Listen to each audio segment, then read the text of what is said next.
Máte oheň? Oheň. Nic?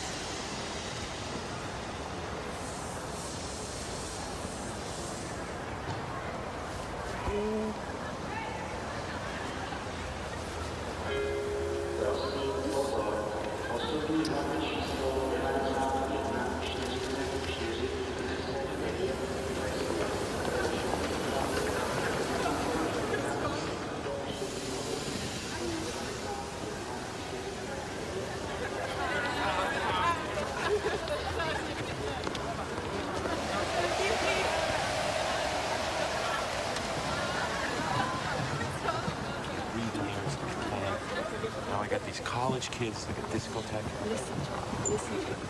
I'm sorry. You are a nice boy, but I'm too beautiful for you. Goodbye, Brad from America. You want one more kiss before I go? Are you kidding?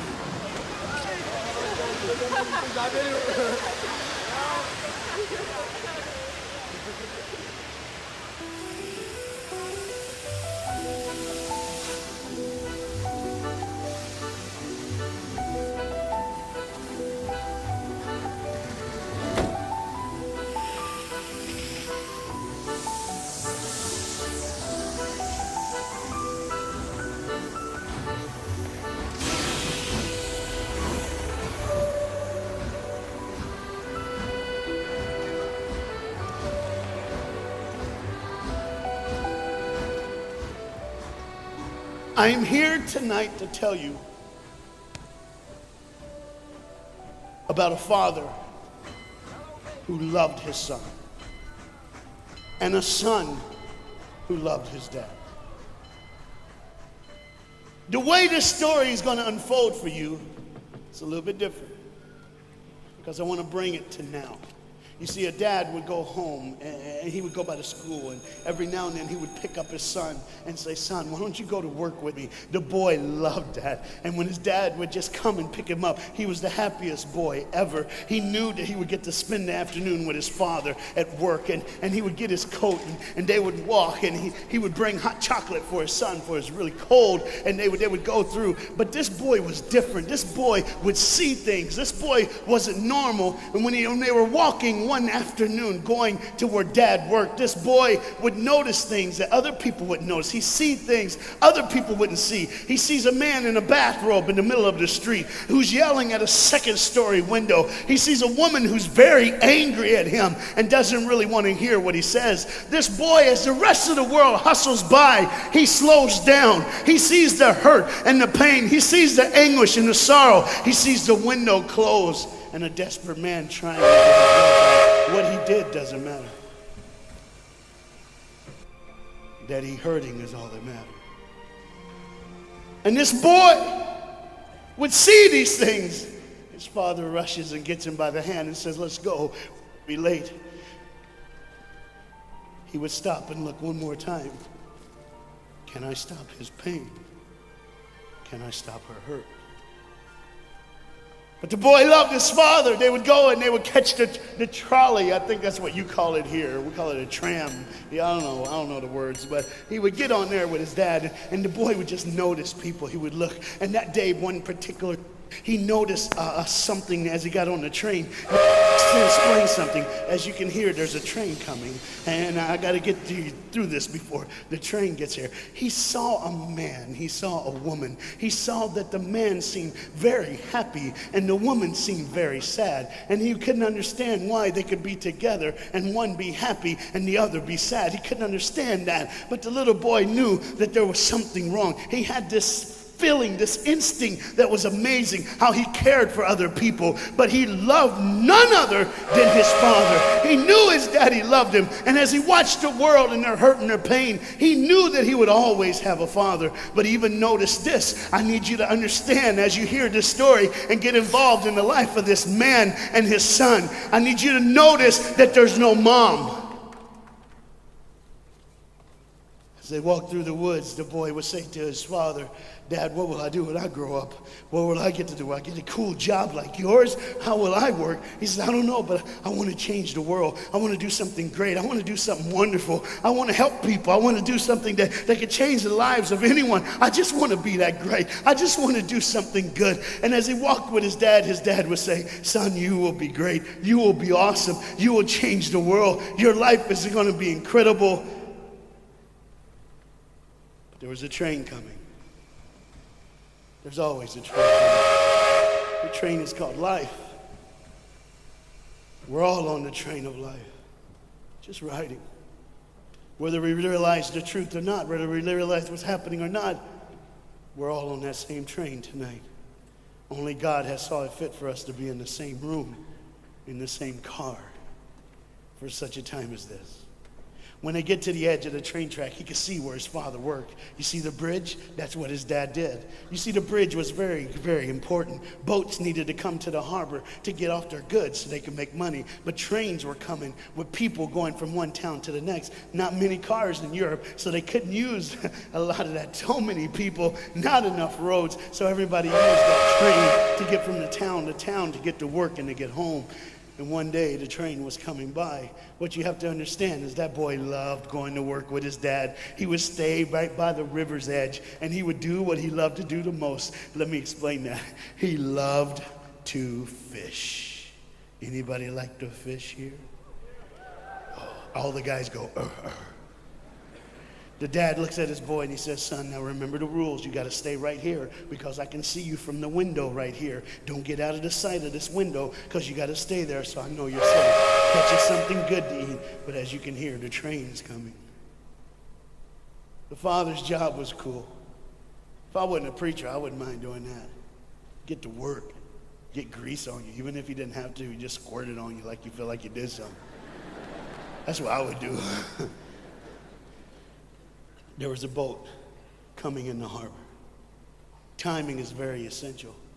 I'll go ahead and give you the key. The key is this. There's always a light. Everybody say light. Say it again. One more time.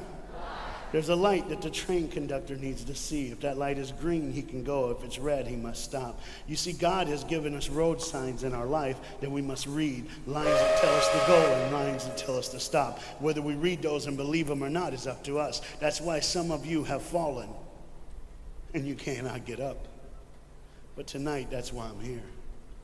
The boat needed to come through, so he called, and the man said, okay, I got time. It's a long time before the train should come. So he pulls the lever, as you just saw, and the big, huge stone steel bridge, the gears started turning. They started cranking the steam. All of a sudden, gears are moving, and that big, huge bridge is just starting to go up. As it rises higher and higher, he has to watch and make sure everything's set, everything's good, everything's fine. As he looks out the window, he could see everything, but the dad, being a good dad, keeps one eye on his work, but the other eye on his baby. One eye on the world, but the other eye on his children. You think God doesn't know where you are?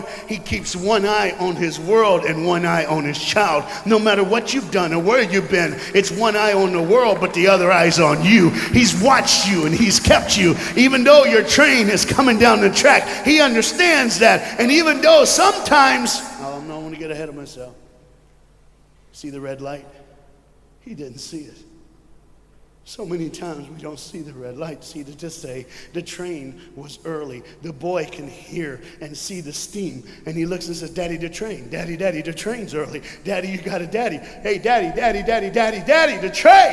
Daddy, the train's coming. But the dad was looking at the gears, making sure he had enough oil, making sure there was enough steam to get the bridge back down for the train. And the boy knew one thing. Now listen, the boy knew that his dad one time showed him where the trigger was. It was a red lever. If he pulls it that the train bridge would collapse down fast and the train would be able to come across. All the boy knew was there were people on that train. There were people that needed to be saved. There were people that had, some of them just with their friends having a good time, like everything's fine. They did not know that the bridge was up. They did not know what was coming. They're just living their life like you and me, just going down the road, just being our own thing, doing our own thing. And the dad all of a sudden hears the train coming. He looks and then he said, oh, my son. He looks out and his boy's gone. He's like, oh my God, where's my son? Where's my son? He got to figure out. He looks back just in time to see his son trying to save the day.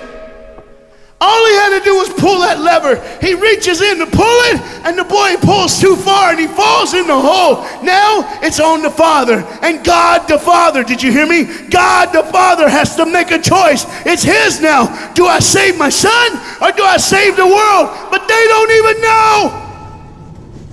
They don't even know.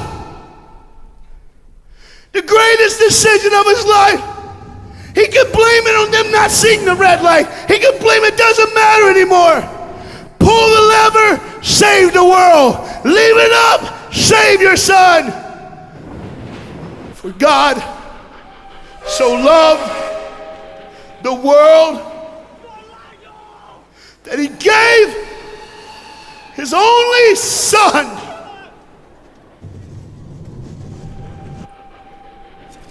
Whosoever believes in him will not perish. 3, 2, 1. That's it. And they didn't even know. They never would know. They didn't even know. The train goes by. It's fine. Everything's cool. The bridge is down. Just like always. It's always going to be down. Are you hearing me tonight? He gave his only son.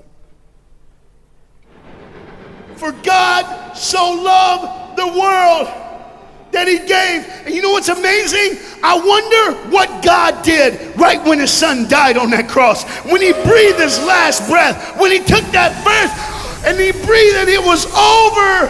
Here's what the Father would have looked like.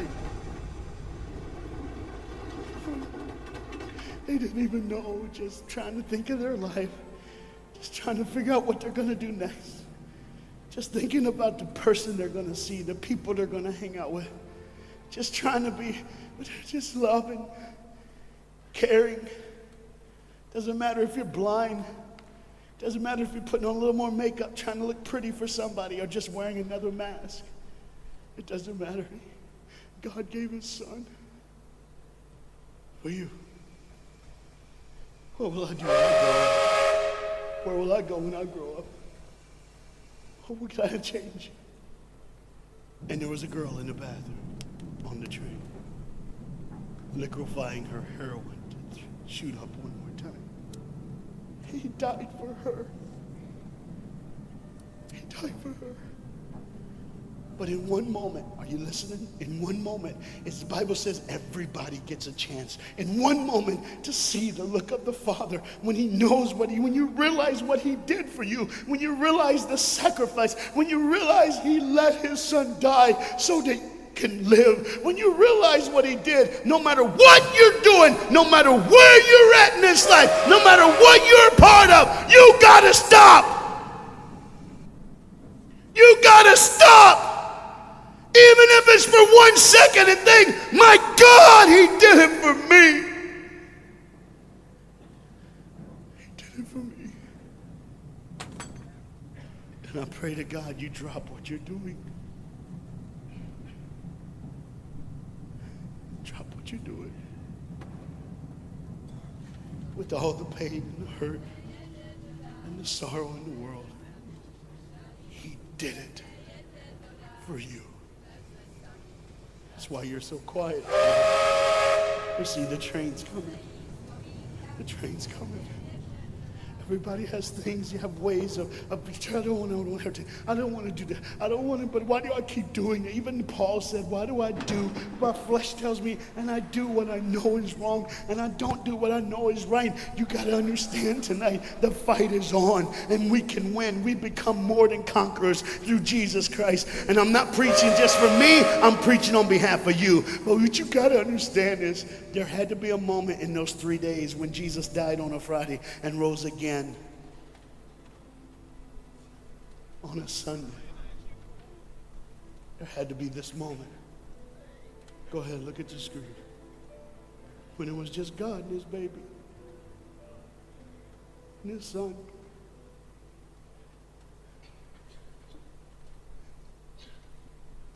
Every sin that's ever been committed in this earth is rolling through your mind right now. I'm here to tell you that as the sun sets in the afternoon, the sun will rise again. And when the sun rises again, you cannot change your past, but you can change your future. You see, it's always a different day. One day someone lives, the next day they die, the next day you wake up and you're still living. You're like, why am I going to live? Why does this have to be my turn? Why can't I? You can just preach. I could have stopped, but I need you to see the whole picture here.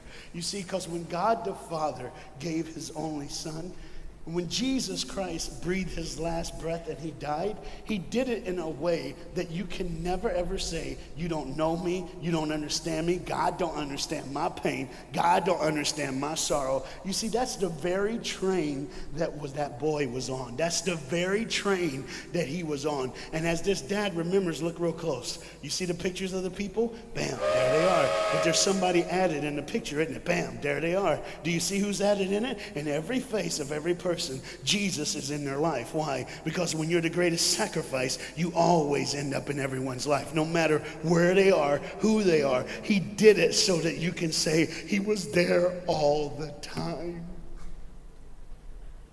waiting patiently in line. Jesus Christ was there all the time.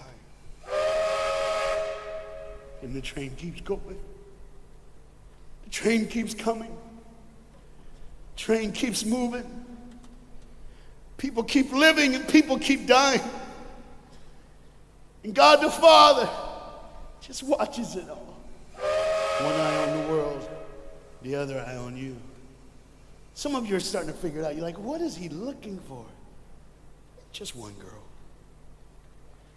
Because see, the whole horrible day, God only had his eyes on one person. And it was just a day on the street corner. When he walked by, he saw a girl with a babe. And she saw him. Do you get it? Old things are passed away. Behold, all things become new. He did it so that we can live. No matter what the sin, no matter what the pain, no matter what the sorrow, the sacrifice was perfect. It was perfect. And it was for you. And God the Father watches it all unfold. And all he can say